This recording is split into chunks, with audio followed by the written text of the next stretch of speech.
زۆر سپاس بۆ ئەوێ دەرفەتێ. زۆر سپاس. جەنابی کاک قوبات پرسیاری یەکەم ئەوەیە کە جەنابەت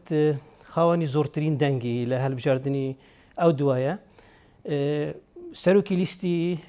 ئێکەتی نیشتیمانی کوردستان کاودان وەزعی ئێکەتی نیشتیمانی چۆن هەڵدەسەنگینی؟ یەکێتی لە بەهێزبوونایە و لەم هەڵبژاردنەش ئیسبات بوو کە یەکێتی دوای ئەوەی کە بەخۆیان چووەتەوە، دوای ئەوەی کە هەوڵی داوە یەکڕیزتر بێ و یەکدەنگتر بێ، بە قووەتێکی زیاترەوە هاتووەتە ناو جەماوەر و هاتووەتەوە ناو گۆڕەپانی سیاسی کوردستان. شەرەفێکی گەورە بوو بۆ من کە سەرۆکایەتی لیستی یەکێتی نیشتیمانی کوردستان بکەم لەم هەڵبژاردنەوە و ئەمە هەنگاوێکە بەرەو بەهێزترکردنی یەکێتی تاکو بتوانێت باشتر خزمەتی کۆمەڵانی خەڵکی کوردستان بکە و بتوانین ئەو بەڵێنانەی کە لە کاتی بانگەشەکەمان پێشکەشی بە هاوڵاتیانمان کرد بتوانین دەستەبەریان کەین، ئارامی دەستەبەر بکەین، حکوومەتی داهات و بەهێزترکەین و خزمەتێکی باشتریش پێشکەش بە خەڵکی کوردستان بکەین. زۆر لایەن هەبوونیان کەس هەبوون وایان تەسەوەر دەکردوان هزر دەکرد کە پاش جیابوونەوەی بزوتنەوەی گۆڕان لە ئێکەتی پاش ئەوەش جیابوونەوەی ئەو هەوپەیمانیایی کە جەنابی بەرهەم ساڵح تەشکیل کرد ئەویش جیاب و فترەیەک لە ئێکەتی ناکۆکیەکانی ناوخۆیی تەخیربوونی بەستنی کۆنگرە بە تەسەوریان ئەوە بوو کە لەساس ئێکەتی ئەو حزبە دێرینە بەرەو هەرەسان دەڕوات ڕۆژ بە ڕۆژ. یعنی جەنابەتیش ئەو فکرە هەبوو لەسەر ئێکەتی پێش ئێستا؟ نەخێر، کوردستان هەر 10 ساڵ جارێک بە قۆناغێکە ئەڕوا. ئەگەر بگەڕێنەوە 10 ساڵ لەمەوبەر قۆناغی لەدایکبوونی بە فەرمیکردنی معارەزە بوو. ئێستا قۆناغێکی نوێیە بۆ سیاست لە کوردستان، قۆناغی هەڵسانەوەی یەکێتی نیشتیمانی کوردستان و بەهێزتربوونەوەی یەکێتی نیشتیمانی کوردستان. یەکێتی حزبێکی زیندووە و ڕاستە زۆر کێشەی تێپەڕاندووە لە 10 ساڵی ڕابردوو، بە کێشەی بەهێزبوونی معارەزەیە، بە کێشەی نەخۆشکەوتن و دوای کۆچی دوایی ڕابەری یەکێتی نیشتیمانی کوردستان هەواڵ مام جەلال،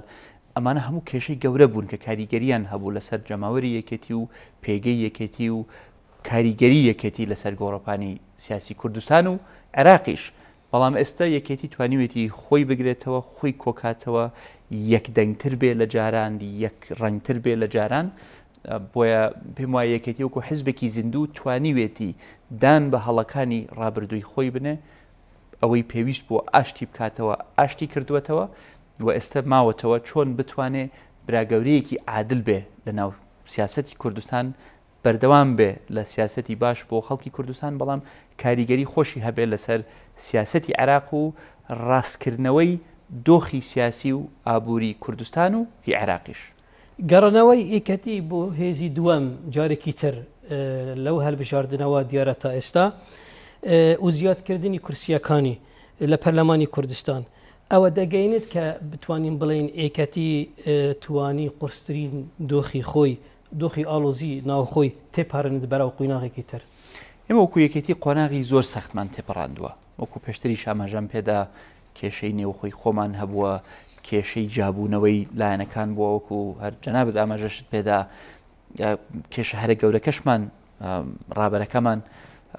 نەخۆش کەوت بۆ 5 ساڵ دوور کەوتەوە لە بیئەی سیاسی و دوای پارساڵ کۆچی دوای کرد. ئەمانە هەمووی یەک لە دوای یەک تاسانی گەورە بوون کە لە یەکێتیاندا. ئێمە ئومێدەوارین کە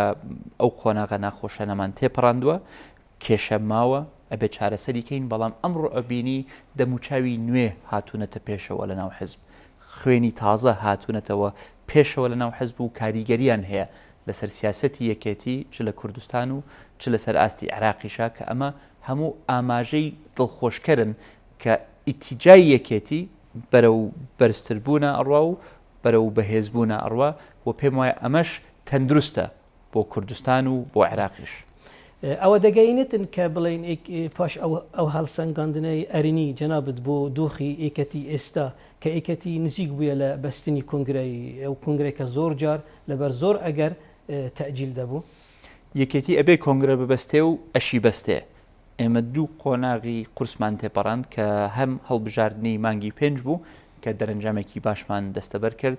کە بۆ پەرلەمانی عێراق بوو، هەمیش ئەم هەڵبژارنەی کە ئێستا تێپەڕیوە کە ئەمانە دوو قۆناغی سەخت بوون کە ئێستا ئەم دوو قۆناغەمان تێپەڕاندووە پرۆسی پێکەنانی حکوومەتمان هەیە لە عێراق پرۆسی پێکێنانی حکوومەتمان هەیە لە هەرێمی کوردستان بێگومان قۆناغی دواتر گرنگی کۆنگرەیە چونکە ئێمە ئەتوانین لە کۆنگرە ئەوە بچەسپێنین کە ئەو دەم و چاوە نوێیانەی کە هاتوونەتە ناو کای سیاسی ئەو چەپکە گوڵەی کە هەواڵ مام جەلال هەمیشە ئاماژەی پێئەدا کە یەکێتی وەکو چەپکە گوڵەکە بێت و نوێنەرایەتی تەواوی کۆمەڵانی خەڵکی کوردستان کە ئەبێ بە فەعلی دەستەبەری بکەین ئەوەش بە کۆنگرەیە ئەبێت نەک بۆ ئەوەی تەصفیه حساب بکرێت یان ئەم کەسە لا ببرێت تاکو کەسێکی تر بێتە پێشەوە یەکێتی پێویستی بە نوێبوونەوەیە نەک تەنها لە دەموچاو بەڵکو لە سیاست بەڵکو لە هەیکەلیەت بەڵکو لە شێوازی کارکردن چکەن ئەم سەردەما پێویستی بە حزبایەتی بە جۆرێکی نوێەوە هەیە ئەمڕۆ کێشەکانی کە ڕوبەڕووی کوردستانەکەن ئەمڕۆ جیاوازن لەو کێشانەی کە 10 ساڵ لەمەوبەر ڕوبەڕووی کوردستان بووبوونەوە ئەو کێشانەی کە عێراق دووچاری بووە ئێستا فەرقی هەیە لەگەڵ ئەو کێشەی کە 10 ساڵ لەمەوبەر عێراق دووچاری ببوو بۆیە ئێمە وەکو یەکێتی وەکو حزبێکی سەردەمیانە وەکو حزبێک کە هەمیشە بەخۆی داچووەتەوە پێویستە لە کۆنگرەیەکە بەخۆی بچێتەوە بە شێوازێکی نوێ بە مۆدێلێکی نوێ بە دەموچاوی نوێ و بە کەرەستەیەکی نوێەوە داخلی سیاست بێ و بەردەوام بێ لە خەبات و خزمەتەکەی لە پاش سەرکەوتنی بەڕێز بەرهەم ساڵح بوو سەر کۆماری لە بەغا لێرە قسەیەک هەبوو دەڵێن ئێکەتی لە بەغا گرانی ئێکەتی لە بەغا زیاترە لە گرانی پارتی و لە هەرێمی کوردستان گرانی پارتی زیاترە لە گرانی ئێکەتی جنابەتیش هەر ئەو هاتەماشای وەزعەکە دەکەی دنیا ڕەش و سپینیە و زروفە گۆڕێ و ڕۆژ بە ڕۆژە گۆڕێ یەکەتی و پارتی دوو هێزی کاریگەرن لە ساحەی سیاسی کوردستان دوو هێزی کاریگەرن لە ساحەی سیاسی عێراق کە یەکێتی ئەمجارە توانی بڵێن کاندیدی خۆی بچەسپێنێ لە پۆستی سەرۆک کۆمار نەیعنی سپینێ توانێ هەرچی بوێت لە بەغایە جێبەجێ بکە گرنگ ئەوەیە ئەم دوو هێزە کاریگەرە هەموو شتێکیان تاقی کردەوە لە ڕابردوو ئەوەی کە نەجاحەتی هێناوە پێکەوە کارکردنە ئەوەی کە ئەبێ ئێمە ئەمڕۆ ئیشی لەسەر بکەین بۆ ئەمڕۆ بۆ ئایندەی کوردستان و بۆ عێراقیش هەمەهەنگی و پێکەوە کارکردنە لە بینی یەکێتی نیشتیمانی کوردستان و پارتی دیموکراتی کوردستان کە دوو هێزە سەرەکیەکەی سیاسی کۆمەڵایەتی هەرێمی کوردستانن لە عێراق لەسەر هەر بابەتی بەرهەم ساڵح ینی نەدەکرا ئێکەتی بە تەنسیق ینی لەگەل پارتی کاندید بکەت بوو سەرۆکاتی کۆمار هەر وەک جارانی پێش ئێستا مەسەلەن فواد معسووم خوا لێ خۆش بێت بەڕێز مام جەلال بە تەنسیق بوو لەگەل پارتی ئەو چ گۆڕە کە ئەو تەنسیقە نەما ئێکەتی یەک لایەنە بەرهەم ساڵح کاندید کرد بۆ بەغا بێگومان هەمومان حەزەکەین هەنگاوە گرنگەکان و هەنگاوە چارەنووسازەکان بە تەفاهم بە ڕێککەوتن بە لێک تێگەیشتن بە هەمەهەنگی بوو بێ کە ئەم جارە نەبووە بێگومان لایەنێک ڕەنگ بێ پێی ناخۆش بێ بەڵام ئەوە نەیعنی کە ئەبێ تەواوی پرۆسەی سیاسی کوردستان و پەیوەندیەکی مێژووی لە بینی ئەم دوو هێزە سەرەکیە بەرەو ئاڵۆزی بچێت ئەولەویەتی کوردستان ئەوەی کە کوردستان ئەمڕۆ پێویستی پێەتی ئارامیە پەیوەندیەکی بەهێزی نێوان پارتی دیموکراتی کوردستان و یەکێتی نیشتیمانی کوردستان و هەموو لایەنەکانی تریشە چ بۆ پاراستنی دەستکەوتەکانی کوردستان و گەشەپێدانی دەستکەوتەکانی کوردستان چ بۆ پاراستنی ماف و داواکاریەکانی کۆمەڵانی خەڵکی کوردستان لە عێراق و بۆ بەرەو دیموکراتی و بەرەو پێشبردننی عێراقیش ئەم دوو هێزە وەکو دوو هێزی سەرەکی بە تەنسیق لەگەڵ هێزەکانی تریشە پێویستن یەکدەنگ بن یەک هەڵوێست بن و پێکەوە کارکەن لە پاش دەرچوونی بەرهەم ساڵح و نەدەرچوونی کاندیدی پارتی بۆ سەر و کۆمار کاک فواد حسێن وا دیارە پارتی تۆڕە دیارە دەڵێن احتیمالە تۆڵی خۆ لە ئێکەتی بکەتەوە لە دامەزراندنیان لە دروستکردنی کابینەی بێتی حکوومەتی کوردستان جەنابەتیش وە تەماشا دەکەی خۆ نازانمەوە بێ لە برانی پارتی دموکراتی کوردستان بپرسی، بەڵام ئەوەی کە سەلمێنراوە لە 20 ساڵی ڕابردوو ئەوەیە کە حقیقەتێک هەیە لە کوردستان کە ئەم کوردستانە بۆ ئەوەی باش بەڕێوە ببرێت، بۆ ئەوەی باشتر خزمەت بە خەڵکەکەی بکرێ، پێویستی بە تەنسیق و بڵین هەمەهەنگی و پێکەوە کارکردنی ئەم دوو زلهێزن کە لە ناوچەکەیان کە هەم پارتیە و هەم یەکێتیە. تۆڵە نازانم ئەوە دیسانەوە لە برانی پارتی بپرسە سەبارەت بە هەڵوێستیان، بەڵام ئەوەی من پێشبینی یەکەم ئەوەیە کە حکوومەتی داهاتووی هەرێمی کوردستان لە بینی پارتی و یەکێتیە پێکەهێنرێت وەکو دوو هێزە سەرێکیەکە و ئەو کاتە ڕەنگ بێ تەرتیباتەکەی ڕەنگ بێ جیاواز بێ لەگەڵ ئەم حکوومەتێک کە ئێستا خەریکە تەمەنەکەی کۆتایی دێت کە حکوومەتێکی بنکە فراوان بوو، حکوومەتێکی بوو کە 5 حزب بەشداریان کرد لە پێکێنانی. من پێم وایە ڕەنگ بێ ئەوەندە حزب بەشدار نەبێ لە حکوومەتی داهاتوو، بەڵام دڵنیام و پێم وایە هەموو لایەنە سیاسیەکان لە ناخەوە دڵنیان کە دوو هێزە سەرەکیەکەی حکوومەتی داهاتوو بڵین کابینەی نۆی حکوومەتی هەرێمی کوردستان، پارتی دموکراتی کوردستان و یەکێتی نیشتیمانی کوردستانە بێت. دانوستاندنێک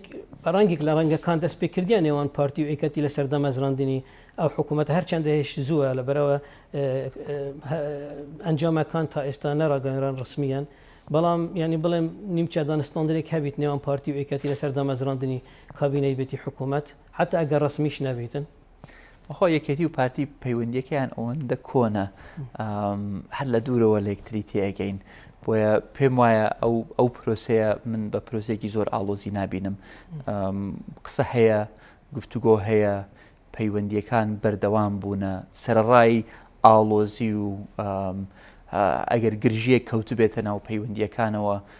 پێم وایە استراتیژی هەردوو حزبەکە ئەوەیە بە هیچ شێوەیەک تێکی نین لەگەڵ یەکتریدا چکەنەوە، بە هیچ شێوەیەک لە بەرژەوەندی کۆمەڵانی خەڵکی کوردستانە نییە. یەکێتی پێویستی بە پارتیە، پارتی پێویستی بە یەکێتیە، کوردستان پێویستی بە یەکێتی و پارتیە و یەکێتی و پارتیش پێویستیان بەلایەنە سیاسەکانی ترەوە بۆ ئەوەی ئێمە بتوانین وەکو دەستە چەپکە گوڵێک ئەم کوردستانە ببین بەڕێوە تاکو بتوانین لە بەغدا کاریگەری خۆمانمان هەبێ، تاکو بتوانین کاریگەریمان هەبێ نەک تەنها لەسەر ئەو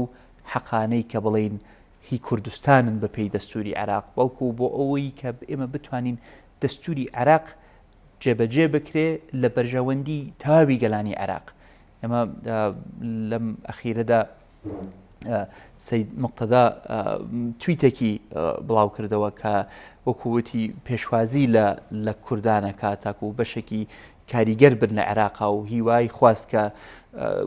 خەڵکی نوێ و دوور لە گەندەڵی بنێرن بۆ پۆستەکانە لە عێراقا. ئێمەش سڵاومان هەیە بۆی و ئێمەش هەمانە هەڵوێستمانەوێ لە خوشک و برایانمان لە بەشەکانی تری عێراقدا تاکو ئێمە پێکەوە بتوانین ئەو عێراقە نوێیە بنیاد بنین کە عێراقێکی دموکراتی بێ، عێراقێکی فێدرالی بێ، عێراقێک بێ کە مافی هەموو بەشەکانی عێراقی تیا پارێزراو بێ، تاکو وڵاتێک بێ کە بتوانێت خزمەت بە تاوی گەلەکانی بکە و پێم وایە ئەبینن دەوری یەکێتی دەوری پارتی لایەنەکانی تر لە کوردستان و لە عێراقا دەورێکی کاریگەرە بێ لە مەولا. یعنی جەناب دوور دەبینی کە پارتی یەک لایەنە لەگەر هەندێک حزبەکانی تری کوردی کە هەندێک کورسییان هێنایە حکوومەت دامەزرێنن ینی دوور لە یەکێتی بەشدار نەبی تێدا تەنیا پارتی ئەو شتە دوور دەبینی؟ پێم وایە قووەت و پێگە و هێزی یەکێتی ناتوانین تەنها بە عەدەدی کورسیەکەی ینی بژمێری. یەکێتی حزبێکە مێژوویەکی پڕ سەروەری هەیە، یەکێتی حزبێکە کە کاریگەری خۆی هەیە لە ناوچەکە لە عێراق لە هەرێمی کوردستان. بۆیە زۆر قورسیە بینم حکوومەتێک پێک بێت بەبێ یەکێتی مەگەر یەکێتی خۆی حەزنەکە بەشدار بێ لە پرۆسەی حکومڕانی کە ئەوەش بە بڵێن احتیمالێکی زۆر دوورە وەسفیەکەم. پەیوەندێکی زۆر باش نێوان جەنابەت و کاک نێچیروان وەک سەرۆکی حکوومەت وەک جێگیری سەرۆکی حکوومەت خەڵک هەموو باز دەکات پەیوەندێکی زۆر باش نێوان جەنابتان هەردووکتان هەیە و ئەو پەیوەندیەوە بزان فاکتەرێکی گرنگ بوو بۆ نزیکبوونەوە یان بەردەوامی پەیوەندی پارتی و ئێکەتی و بۆ استیقراربوونی ینی حکوومەتی هەرێمی کوردستان بە تایبەت پاش ریفراندوم و ڕووداوەکانی 16 ئۆکتۆبەری ساڵی بوری زۆر خەڵکێک هەبوو ئازانی کە تەواو ینی هەمووشت لە دەست چوو بەڵام وا بزانم ئەو پەیوەندیەکە نێوان جەنابەت و کاک نێچیروان و لەسەر ئاستی دەولیش ئەو بۆ حکوومەتی هەرێمی کوردستان بەردەوام بوو تا ئێستا بەڵام ینی هەندێک ئەڵێن وەزعەکە گۆڕایە بە تایبەتی لە پاش ئەم هەلبژاردنە و هەوای هەلبژاردن ینی شەڕێکی تند ڕاگەیاندن نێوان پارتی و ئێکەتی هەبوو خودی کاک نێچیروان بارزانی جەنابەتیش بەشدار بوون لەو شەڕە هەر ئەو پەیوەندیە بەردەوام دەبێت ینی بۆ پاشەڕۆژ و ئەو حکومەتەی کە مستەقبلەن تەشکیل بکرێتن لە پێشەکیدا ئەبێ ئاماژە بۆ بدەین کە بەڕێز سەرۆکی حکوومەت کاک نێچیروان دەورێکی بەرچاوی هەبوو وەکو سەرۆکی حکوومەت لە 4 ساڵی ڕابردوو و ئێمە پێکەوە هەم وەکو سەرۆکی حکوومەت و بەندە وەکو جێگیری سەرۆکی حکوومەت قۆناغی زۆر قورسمان پێکەوە قۆناغی زۆر قورسمان تێپەڕان قۆناغی شەڕی داعشمان تێپەڕان قۆناغی قەیرانی داراییمان تێپەڕان قۆناغی قەیرانی ئابووریمان تێپەڕاند ملیۆنێک و نیو ئاوارە ڕووی لە حکوومەتەکەمان کرد لە میلەتەکەی ئێمەیا کرد سعری نەوت دابەزی کێشەی پەرلەمانمان هەیەبوو کێشەی دابڕانی هەموو پەیوەندیەکانی کوردستان لەگەڵ وڵاتانی دراوسێ و جیهان تووشی کوردستان بوو بۆیە ئێمە ئەو قۆناغە سەختانەمان پێکەوە تێپەڕان و من لێرەوە ئێڵێم و بەبێت تەرەدودیشەوە ئێڵێم ئەگەر سەرۆکی حکوومەت و بەندە سەرۆک و جێگیری سەرۆکی حکوومەت نەبووینایە دڵنیام شتێک نەئەما لە هەرێمی کوردستان بە ناوی قەوارەی سیاسی هەرێمی کوردستان حکوومەتەکەمان بەرگەی ئەو هەموو تەحەدایی نەدەگرت ئەوەی کە توانی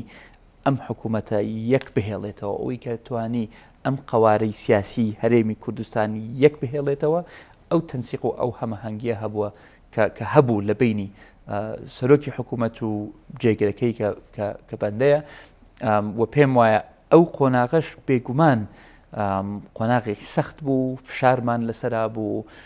تووشی ناخۆشی بووین وەکو هەرێم تووشی ناخۆشی بووین وەکو لایەنی سیاسی ئێمە نوێنەرایەتی دوو حزبی سیاسیەکەین کە ڕکابەرەیەکی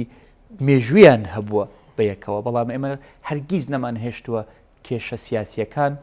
کێشە ئیداریەکان کاریگەری هەبێت لەسەر چ لەسەر پەیوەندی شخصی خۆم و خۆی چ لەسەر شێوازی کارکردنی بینی جەنابی و بەندە و پێم وایە هەڵبژاردنیش خۆ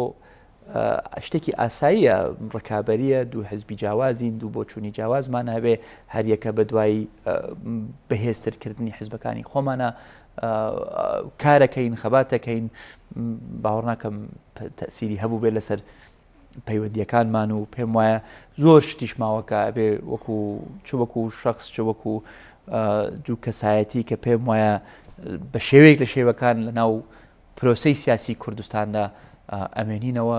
زۆر شت ماوە کە دەستمان پێی کردووە کە ئەبێ تاویشی بکەین جەنابەت لە ینی هەوای هەلبژاردن پرۆگرامێکی تێر و تەسەلت ینی پێشکەش دەکرد باس دەکرد باسی پەیداکردنی هالی کار بۆ خەڵک لە هەرێمی کوردستان ئێستا زۆرترین دەنگت هێنا لەسەر ئاستی هەرێمی کوردستان لەو هەلبژاردنە ئالیەتی جێبەجێکردنی ئەو پرۆژەیە کە جەنابەت باز دەکرد ئەو شتانەی کە ئەو وعدانەی کە بە خەڵکت دەدا ئالیەتی جێبەجێکردنی لای جەنابەت ینی ئەو ئالیەتە هەیە ینی ممکنە بڵێین ینی جەنابی کاک قوبات تاڵابانی لە حکوومەتی بێت یان لە ئەو کابینەی کە دادەمەزرێت پاش لەسەر ئەساسی ئەنجەمە نوێیەکان ینی بتوانیت شتێک بیکات کە پێش ئێستا پێی نەکراوە بیکەتن ئێمە لەم بانگەشەیە وەکو لیستی یەکێتی نیشتیمانی کوردستان ویستمان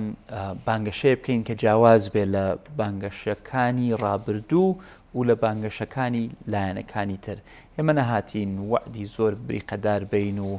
بڵێن کوردستان وا لێ ئەەکەین و کوردستانەکەین بە ئەوروپا و کوردستانەکەین بە شتێک کە ممکن نییە ینی بێتە دی ئێمە هاتین تەقیمێکی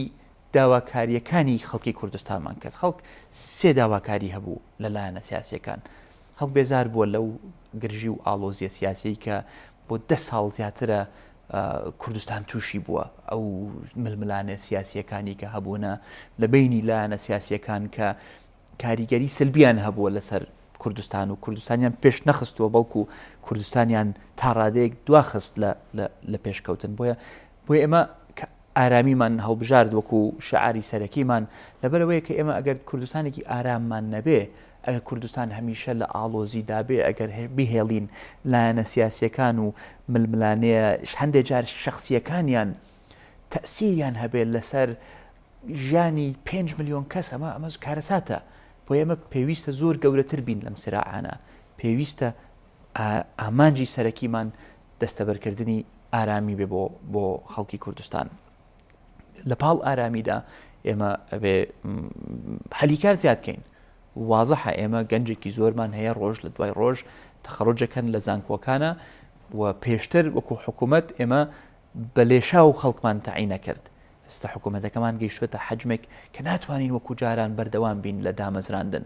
ڕەنگ بێت لە شوێنە پێویستەکان بتوانین خەڵک ئیستیلام بکەین بەس وەکو جاران بە 10,000 و 20,000 و 30,000 کەس لە یەک وەختە مستحیلە بتوانین بگەڕینەوە لەسەر شێوازی دامەزراندنی جاران بۆیە ئێمە پێویستە دعمی کەرتی تایبەت بکەین دعمی پیشەسازی بکەین دعمی کەرتی کشت و کاڵ بکەین دعمی کەرتی گەشتیاری بکەین دعمی کەرتی بازاری تایبەت بکەین تاکو بتوانین هەلیکارێکی زۆر بڕەخسێنین ئێمە تەقیمێکی بەسیتمان کرد ئێستا 2000 کارگە هەیە لە کوردستان کە پەک خراون کە لە کاردانین تەنها ئەو 2000 کارگەیە بخینەوە گەڕ کە هەندێکیان هی کشت و کاڵین هەندێکیانی پیشەسازین هەندێکیان هی بواری ترن بەو 2000 کارگەیە نزیکەی 40,000 هەلیکار ئەڕەخسێنین ئەنجا وەرە تۆ گرنگێکی زیاتر بدە بە کەرتی کشت و کاڵ کەرتی کشت و کاڵ کە کوردستان ئەرزێکی ئەوەندە بە پیتی هەیە گرنگێکی زیاتر بدە شێوازێکی نوێ بۆ بەڕێوەبردننی کەرتی کشت و کاڵ پەیڕۆ بکە لە کوردستان دعمی جوتیارەکانی خۆمان بکەین تاکو بەروبوومی خۆماڵی زیاد بکە تاکو نەک تەنها بازاری کوردستان پڕکاتەوە بەڵام بەڵکو تاوی بازاری عراقیش پڕکەینەوە لە بەروبوومی خۆماڵی هەزارەها هەلیکار لەوەیە ئەڕەخسێنین کوردستان پڕە لە جوانی لە شاخ و شوێنی گەشتیاری هانی ئیستیسمار بدەین لەو بوارەدا دیسان 10,000 هەلیکاری تر ئەڕەخسێنرێت لە کەرتی تایبەت لە بوارێکە کە هەم ئەتوانێ اقتصادی کوردستان دوور بخاتەوە لە نەوت هەمەجۆری بکە هەمیش ئەتوانێ هەلیکار بڕەخسێنێ کە قووەتێکی زیاتر ئەدا بە حکوومەت تاکو خزمەت گوزاریەکی باشتر پێشکەش بە هاوڵاتیان بکرێت بۆیە بەڵێنەکانمان ناواقعینین بە دیراسە بوونە و پێم وایە هەر حکوومەتێک کە یێتە سەرکار ئەبێ ئەم سێ ئەولەوێتە دابنێ بۆ خۆی ئەبێ ئارامی دەستەبەر بکە ئەبێ هەلیکار زیاد بکە ئەبێ خزمەت گوزاری باشتریش جێبەجێ بکە بۆیە پێم وایە سێ شعاری واقعین کە قابلی جێبەجێکردنن وەگەر لەناو پرۆسەکەیە بمێنینەوە دڵنیابن ئەبێتە ئەولەوێتی کاری خۆشم لەناو حکوومەتی داهاتوو یەکێک لە مشکلە هەرە گەورەکانی حکوومەتی هەرێمی کوردستان پەیوەندیەکانە لەگەڵ بەها ئەو پەیوەندیانە زۆرشی تر پێوەگرێدایە مەوزوعی ناوتە بابەتی بودجەیە مەسەلەی پێشمەرگەیە جەنابتان وەک سەرکردایەتی ئێکەتی فترەیەکی درێژ لە بەها بوون دیسانی پارتیش لە بەها بوو بەڵام پێکەوە نەبوون یعنی چۆن دەبینی پێتان دەکرێتن لە پاشەڕۆژدان لە کابینەی بێتی حکوومەتدا چارەسەری ئەو کێشەیە بکەن کە پەیوەندیە لەگەڵ هەرێمی کوردستان و بەها ئەبێ چارەسەرێکی بۆ بدۆزینەوە کە لە یەک وڵاتە ئەژین و یەک عێراقە بە حکوومەتێکی ناوەندی و بە حکوومەتی هەرێمەوە زۆر کێشە هەن کە دەبێت چارەسەر بکرێن ئەم چارەسەریش بە ئینادی ناکرێ بە ئینکاری ناکرێ من ڕاستم و تۆ غەڵەتی تۆ ڕاستی و من غەڵەتم بەو شێوەیە ناکرێ ئەبێ بین بیر لە بەرژەوەندیە گشتی بکەینەوە ئەوەی پەیوەندی بە بودجەوە هەیە با بگەڕینەوە بۆ دەستور ئەوەی پەیوەندی بە نەوت و گازەوە هەیە با بگەڕینەوە بە دەستور ئێستا پێم وایە دەرفەتێکی نوێ ڕەخساوە بۆ عێراق سێ سەرکردەی شیا و دەستنیشان کراون بۆ سێ پۆستە سەرەکیەکەی عێراق چ سەرۆک کۆمار چ سەرۆک وەزیران چ سەرۆکی پەرلەمان هیوادارین و نەکرد هیوادارین ئەبێ هەمومان پشتیوانی ئەم حکوومەتە بین پشتیوانی پێکەنانی حکوومەتێکی نوێ بین لە عێراقا کە حکوومەتە نوێیەکەی هەرێمی کوردستان بتوانێت کاری لەگەڵ بکە کێشە هەیە هاوبەشن کێشەی نەوت نەتەنهای عێراقە نەتەنها هی کوردستانە کێشەی هاوبەشە بگەینە ڕێککەوتن لەسەر پرۆسەی نەوت هەم ئاسانتر نەوتی عێراق وی کوردستان لە بازاری جیهانە ئەفرۆشرێت هەم هەرزابانی بە سعرێکی باشتر ئەفرۆشرێت کە قانزاژێکی زیاترە بێ بۆ خەزێنەی گشتی عێراق و بۆ بەشەکەی هەرێمی کوردستانیش بۆیە لە بەرژەوەندی هەردوو لایە ئێمە بتوانین بگەینە ڕێککەوتنێک لەسەر پرسی نەوت لەسەر پرسی بودجە لەسەر پرسەکانی تر کە چ ناو چ جێناکۆکەکان بێ چ کێشەی پێشمەرگە بێ بەڵام دیسانەوە بەشداریکردنی کورد لە پرۆسەی سیاسی عێراقا نابێت تەنها لە پێناوی پاراستنی حەقەکانی کورد بێ بەپێی دەستوری عێراق عێراقێکی دیموکراتی بەهێزی موسساتی لە بەرژەوەندی هەرێمی کوردستاندایە عێراقێک کە بازارەکەی گەش بێت کە ئێمە بتوانین جوتیارەکانی خۆمان بەروبوومی خۆیان نەک تەنها لە بازاری کوردستان بفرۆژن بەڵکو لە بازاری عێراقیشا بفرۆژن لە بەرژەوەندی کوردستان و لە بەرژەوەندی عێراقدایە هەمەهەنگی لە بینی حکوومەتی ناوەندی و حکوومەتی هەرێم لەسەر تعریفەی گومرکی لەسەر تعریفەی کارەبا لەسەر هەندێ مەوزوع کە ضرورە ئێمە هەمەهەنگ بین لەسەری تاکو بتوانین یارمەتی و گەشە پێدانی وڵاتەکە بدەین زۆر پێویستە بۆیە پێم وایە ئەولەویەتی حکوومەتی داهاتووی هەرێمی کوردستان و ئەولەویەتی حکوومەتی داهاتووی عێراق ئەبێت ڕێکگەیشتن بە ڕێککەوتن بێ لە بینی ئەم دوو حکوومەتە چکە لە نەتیجە کێشەکە لە بینی پارتی دموکراتی کوردستان و حزبی داعوە و لە بینی یەکێتی نیشتیمانی کوردستان و تەیاری سەدر نییە کێشەکە لە بینی حکوومەت و حکوومەتە بۆیە لە نەتیجە لایەنە سیاسیەکانەوە بەو پەڕی ڕێز و احترامەوە بۆیان و بۆ هەوڵەکان و بۆ جوودەکان و بۆ سەردانەکانیان بۆ بەغدا لە نەتیجە دوای پێکەنانی حکوومەت ئەوێ حکوومەت بە حکوومەت دابنیشین کێشەکان یەکلایی بکەینەوە عادیلانە کێشەکان چارەسەر بکەین تاکو عێراقێکی بەهێزی دیموکراتی فێدرال دەستەبەر بکەین تاکو کوردستانیش لە چوارچێوەی ئەو عێراقە بەهێز بێ ئابوووریەکی بەهێزی هەبێ و بتوانێ بەردەوام گەشە بکە بەرەو پێشەوە بڕوا و نەک پاشەکەش بکە لەگەڵ هاتنی جەنابەت بوون و حکوومەتی هەرێمی کوردستان زۆر باسی ڕۆلی جەنابەت و بابەتی چاکسازی لەناو حکوومەت ینی خەڵکی زۆر چاوەڕێی ئەو بابەتەیە کە حکوومەت زۆر محتاجی چاکسازی لەگە زۆر مەجالات لەناو حکوومەتدا بکرێتن زۆر جار حکوومەت خۆش ینی چەندەها جار باسی ئەوە کردیە کە هەندێک کۆمپانیا هێنایە بۆ مواجههای گانداڵی و شتیوە جەنابەت لەناو حکوومەت بووی لەباری چاکسازی ینی ئەگەر باز بکەی مەتەنە جەنابەت ڕۆلی جەنابەت لەو وەرەدا چی بوو چیتان کردووە بوو پاشاڕۆژ ینی ئەساسێکتان دانەیە فعلەن چاکسازیەکی وا بکرێتن کە خەڵکی کوردستان پێخۆش ببن مەلا لە کات لە قیمەی قەیرانی دارایی و ئابووری کە عجزی مانگانەی کوردستان لە کاتێکە لە بیرمە لە بیدایەتی ساڵی 2016 گەیشت بووەتە مانگی 500 میلیۆن دلار عجزمان هەبوو مانگی لەو کاتە لەگەڵ ڕێز سەرۆکی حکوومەت دانیشتین کۆبنەوەیەکمان هەبوو وتمان تەواو ئەبێ دەستبەرین بۆ مەلەفەکانی کە بڤن ئەو مەلەفانەی کە قورسن چاکسازی ڕاستەقینە نەک هەندێک شکلیات و شتی وایە بۆیە لەگەڵ بەڕێز سەرۆکی حکوومەت ئێمە پلانێکی باشمان داڕشت بۆ چاکسازی لە وەزارەتی مالیە بۆ کەمکردنەوەی خەرجیەکانمان بۆ زیادکردنی داهاتمان بۆ پیاچوونەوە بە شێوازی کارکردنمان بۆ تەدقیقکردن وردبینیکردن لە پرۆسەی نەوت و گاز چاکسازی لە وەزارەتی کارەبا لە شێوازی گرێبەستەکانمان هەندێکی بە هاوکاری ڕاوێژکاری بیانی هەندێکی بە سوود وەرگرتن لە توانای خۆماڵی هەنگاوێکی گرنگمانە سەرۆکی حکوومەت و بەندە هەنگاوێکی گرنگمانە بۆ ئەوەی دەست بە پرۆسەیەکی چاکسازی ڕاستەقینە بکەین ئەم پرۆسەیە هەنگاوی گرنگمان ناوە و بەرهەمەکەشی دیارە توانیمان کوردستان ڕزگارکەین لە قەیرانی دارایی نەمان هێشت حکوومەتەکەمان بڕوخێ قورس بوو زۆریش قورس بوو کاریگەریشی هەبوو لەسەر بڵین ڕەئی شەقام لەسەر حکوومەتەکەمان و ڕوبەڕووی ڕەخنەیەکی زۆریش بووینەوە و تووشی مانگرتن و بۆیکۆتێکی یەکجار زۆریش بووینەوە بەڵام بەرەبەرە خەڵک تێگەیشت کە ئەو هەنگاوانەی کە ئێمە دەستمان بۆی برد ئەو هەنگاوانەی کە نامان تەنها بوو ینی بۆ ئازیەتانی خەڵک نەبووە بۆ ڕاستکردنەوەی ئابوووریەکی زۆر لاری حکوومەتەکەمانە بووە. ئەمە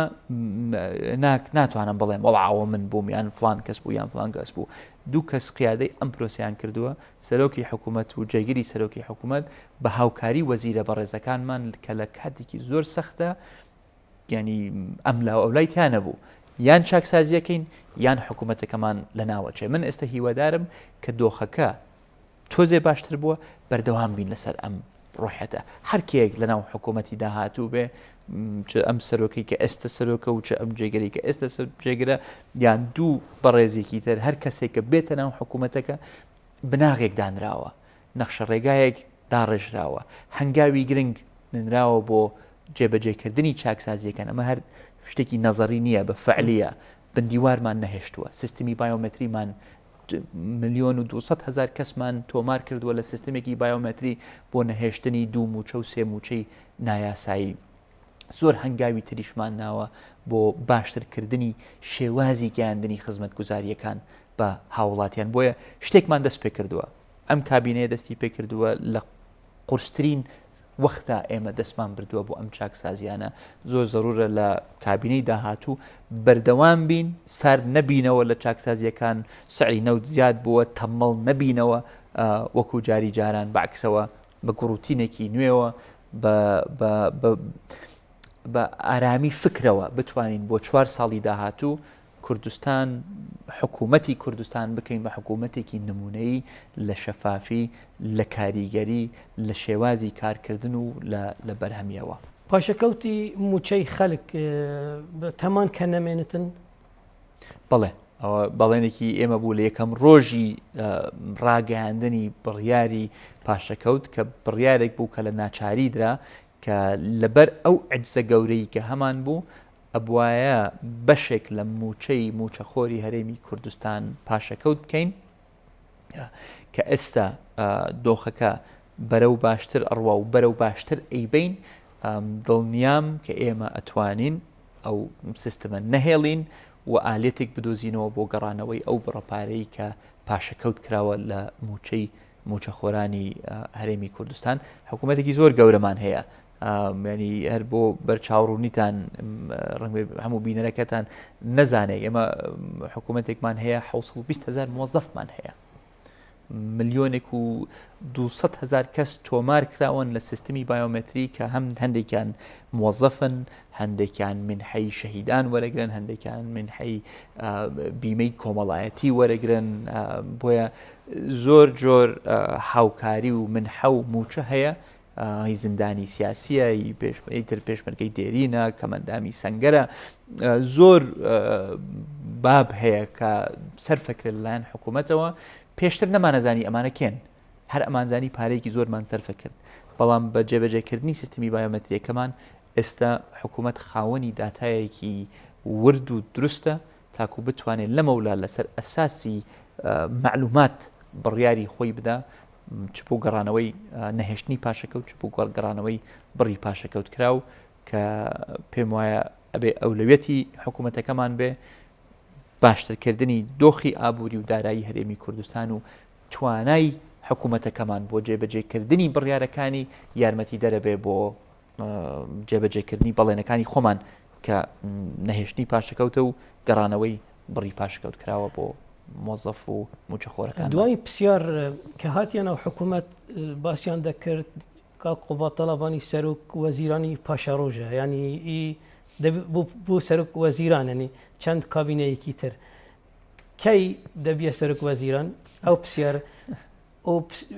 لای تریش پرسیار ئەگەر بووە سەرۆک وەزیران چ پێت دەکرێت بکەیت کە پێت نەکرایە بکەی وەک جێگیری سەرۆک وەزیران؟ من خۆم بە خزمەتکاری میلەتی خۆمەزانم، چه ئەو کاتەی کە